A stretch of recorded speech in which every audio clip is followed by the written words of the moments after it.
wondering, who goes to heaven and who goes to hell? That's a really good question. Let's talk about good and evil. Think about it like this. Say I have the scale, and on the scale it measures how good you are or how bad you are. At the very top of the scale, you have God. God is perfect, just, and holy. What's holy? Holy means set apart. God is so perfect. We can never reach His standard of perfection or do anything to make ourselves holy. Oh, okay. Now, at the opposite end of the scale, we have the devil.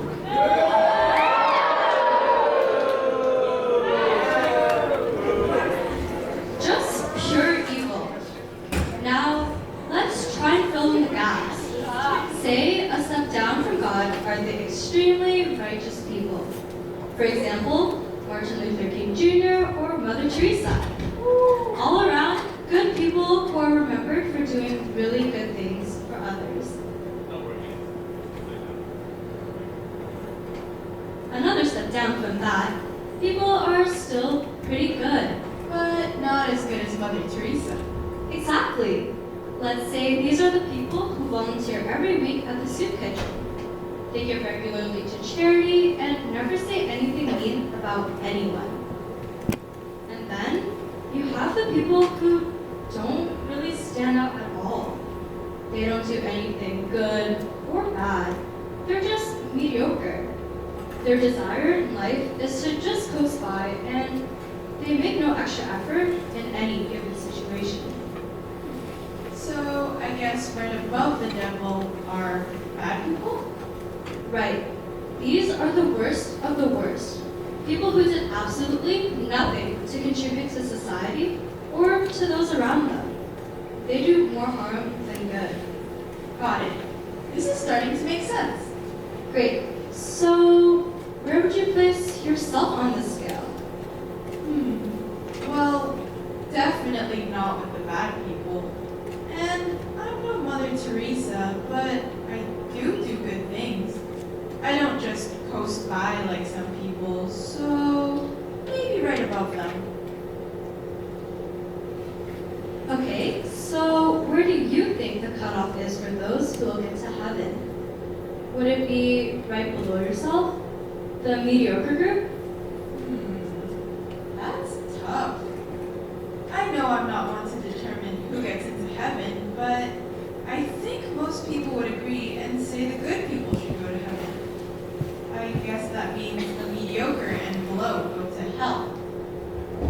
Is that how it works? Well, instead of a scale where people are placed between good and evil, it is God who is the only one who determines who gets into heaven. This is where Jesus comes in. The Bible says that Jesus is fully man and fully God.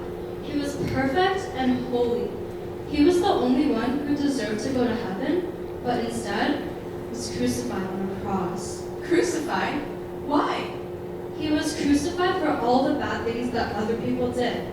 Every single bad thing, regardless how big or small, Jesus died for. From Mother Teresa to the worst person imaginable. Even for the ones who crucified him. Even for me and you. Even for Mother Teresa? But she only did good things. Yes, even she. The Bible says that all have fallen short of God's perfection, and because of that, we cannot go to heaven to be with Him. So, does that mean no one makes the cutoff to go to heaven? Correct. Everyone on the scale would go to hell.